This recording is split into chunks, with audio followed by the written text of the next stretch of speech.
सोनपुर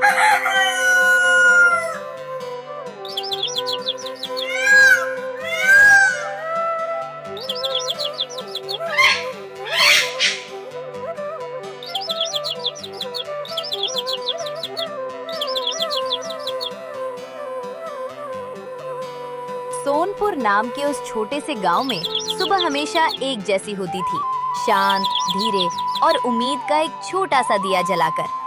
लेकिन अर्जुन की जिंदगी में हर नई सुबह बीते दिन की अधूरी थकान ही वापस ले आई थी। अर्जुन बेटा, पहले 2 कोर खा ले। खाली पेट खेत में जाएगा तो धूप तुझे और तोड़ देंगी।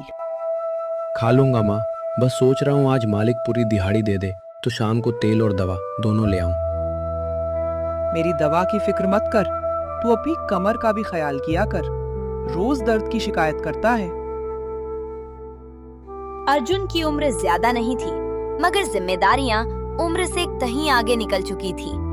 पिता को गुजरे बरसों हो चुके थे और तब से इस छोटी से घर की हर सांस अर्जुन की मेहनत पर टिकी थी। माँ, कभी कभी लगता है मैं जितना भागता हूँ किस्मत इतनी दूर चली जाती है, जैसे मेरे हिस्से में बस मेहनत लिखी है, फल नहीं। ऐसी बात जुबान पे मत ला बेटा। भाग्य देर से खुलता है पर खुलता जरूर है। धरती भी बीज को तुरंत फसल नहीं बनाती। पर माँ, कुछ लोगों की जमीन बिना पानी के भी हरी रहती है और कुछ लोग पसीना बहाकर भी सूखी मुट्ठी लेकर लौटते हैं। ये शिकायत आलस की नहीं थी अर्जुन, उन लोगों में से था जो सूरज से पहले उठते हैं और अंधेरा गिरने के बाद घर लौटते हैं। फिर भी उसके जीवन की थाली में कमी ही कमी परोसी जाती थी। जा बेटा, भगवान तेरे हाथों की लकीर आज कुछ नरम कर दे।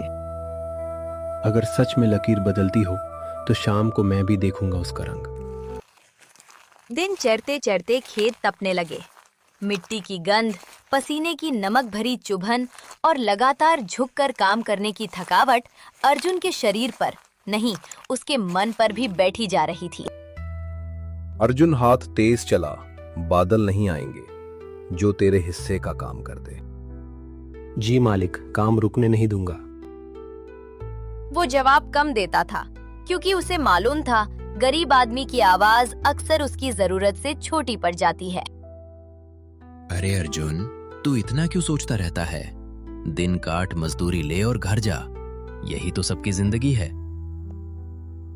शायद, पर मेरा मन मानता नहीं रामू काका। लगता है जैसे कहीं कुछ लिखा है जो अभी तक मुझसे छिपा हुआ है। जो लिखा है वो अपने समय पर ही खुलता है। जबरदस्ती पढ़ने चलोगे तो अक्षर भी धुंधले दिखेंगे। शाम ढलने लगी तो आकाश का रंग सुनहरे से तांबे में बदल गया। अर्जुन ने दिन भर की मजदूरी ली, कम, उतनी ही कम जितनी हर बार मिलती थी, और चुपचाप घर की ओर चल पड़ा। पूरा दिन खपा दिया, फिर भी बस इतना सा। आखिर मेरी किस्मत मुझसे चाहती क्या है? गांव लौटने का रास्ता खेतों के बीच से मुड़ता हुआ एक पुराने बरगद तक जाता था। उस बरगद के बारे में बच्चों से लेकर बूढ़े तक सबकी अपनी अपनी कहानी थी। कहानी पेट नहीं भरती, पर अजीब है, आज इस रास्ते की हवा भी कुछ अलग लग रही है। हवा सचमुच बदली हुई थी। अभी कुछ देर पहले तक जो शाम सामान्य थी, अब उसमें एक अनजानी ठंडक घुलाई थी। पत्तों की सरसराहट जैसे किसी छिपे हुए रहस्य की फुसफुसाहट बन गई। कौन है वहाँ? कोई उत्तर नहीं आया। केवल सूखे पत्तों पर हल्की सी चरमराहट सुनाई दी, जैसे किसी ने अभी अभी कदम खींचे हो। शायद कोई जानवर होगा या फिर मेरा ही वहम है। वो आगे बढ़ा ही था कि बरगद की जड़ों के पास मिट्टी में कुछ चमका।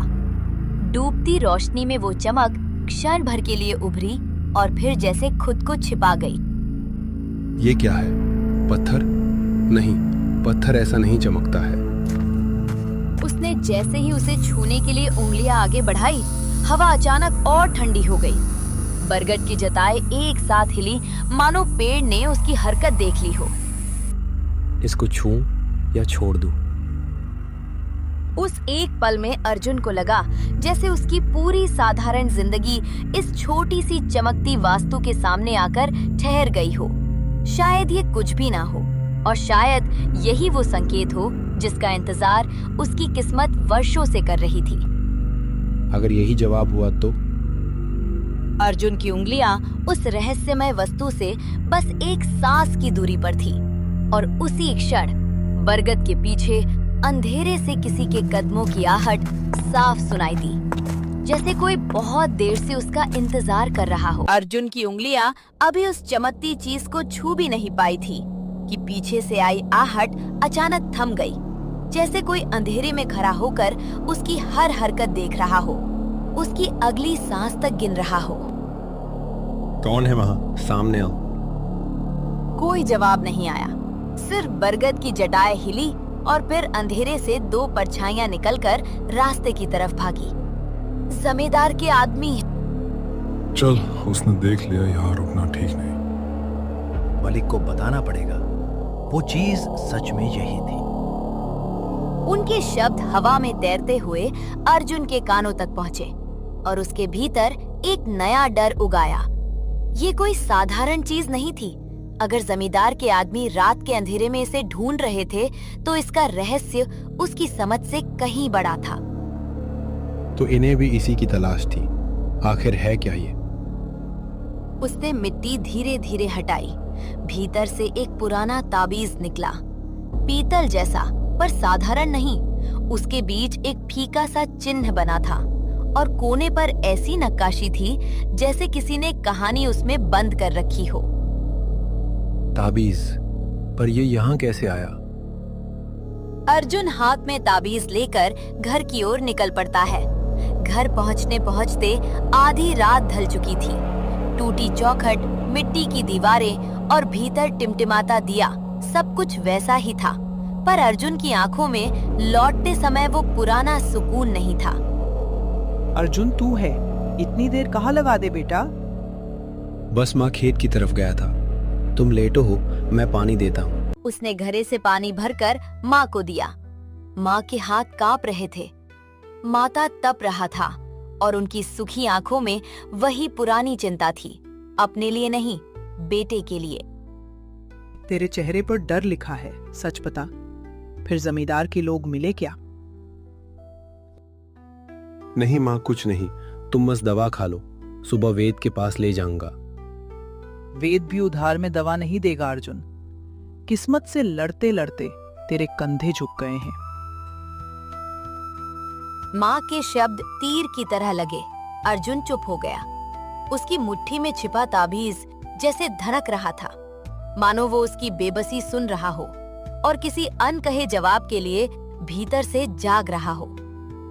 अगर सच में कोई रास्ता है तो अब दिख ही जा। मैं माँ को ऐसे नहीं खो सकता। रात गहराती गई पर अर्जुन की आंखों में नींद नहीं उतरी। बाहर हवा चल रही थी, भीतर माँ की टूटी फूटी खांसी। इस बेचैन सन्नाटे में उसकी नजर जेब पर पड़ी ताबीज अब अंधेरे में हल्की चमक दे रहा था। ये अभी तो ऐसा नहीं था। वो धीरे से ताबीज बाहर आया। बहुत रोशनी तेज नहीं थी, पर इतनी थी कि कमरे की काली भारी दीवार पर उसका चिन्ह साफ उभर आया। अर्जुन, तेरे हाथ में क्या है? ये चिन्ह कैसा है? तुम इसे पहचानती हो माँ? तेरे बाबा कहाँ करते थे गांव के बाहर, पुराने मंदिर में। ऐसा निशान पत्थरों पर बना है वो। रात को कभी मत जाना, कभी नहीं। क्यों? वहाँ क्या है? बाबा ने और क्या कहा था? बस इतना कि कुछ दरवाजे किस्मत खोलते हैं और कुछ दरवाजे आदमी की बर्बादी। पहचानना मुश्किल होता है। अर्जुन ने माँ का हाथ थाम लिया। वो डर गया था, पर उसके भीतर उम्मीद की एक तेज जिद्दी लो जल चुकी थी। अगर इस ताबीज का संबंध उस मंदिर से है, तो शायद वही उसकी बदकिस्मती का जवाब भी छिपा हो। माँ, मैं कहीं नहीं जा रहा, बस देख रहा हूँ। तुम सो जाओ। अर्जुन ने एक बार पीछे मुड़कर माँ को देखा, फिर दरवाजा इस तरह से बंद कर दिया। बाहर रात ठंडी थी, गलियां सूनी और ताबीज की रोशनी उसके कदमों के आगे आगे चल रही थी, जैसे किसी अदृश्य हाथ ने राह पकड़ ली हो। अगर तू मुझे बुला रहा है तो बता भी दे क्यों बुला रहा है। वो गांव की आखिरी कच्ची गली पर कर गया। सूखे कुएं के पास से सुनसान चौपाल के आगे से और फिर उस पगडंडी पर जो बरसों से पुराने खंडर मंदिर तक जाती थी। हर कदम पर रात और भारी हो जाती है। झिंगुरों की आवाज अचानक बंद हो जाती, फिर दूर से उल्लू बोल उठता, जैसे जंगल और अंधेरा दोनों मिलकर उसे परख रहे हों। मैं डरूंगा नहीं अब, नहीं। कुछ दूर चलने के बाद पेड़ों के बीच टूटी शिखर वाली आकृति उभरी।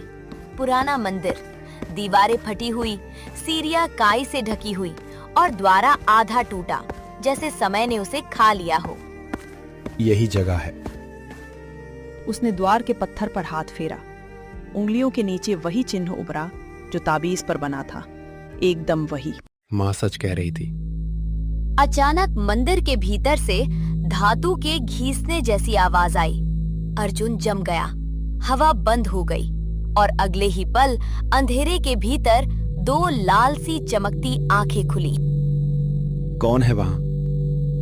तावीज लेकर आखिर तू आ ही गया अर्जुन, पर देर हो चुकी है। अर्जुन के चेहरे का रंग उड़ गया। उसने अपना नाम नहीं बताया था। फिर मंदिर के गर्भगृह में पड़ी टूटी मूर्ति के पीछे से एक लंबी परछाई हिली और ताबीज उसकी मुट्ठी में अचानक इतनी तेज चमकने लगा कि पूरी देहरी सुनहरी आगा सी भर उठी। तू मेरा नाम कैसे जानता है?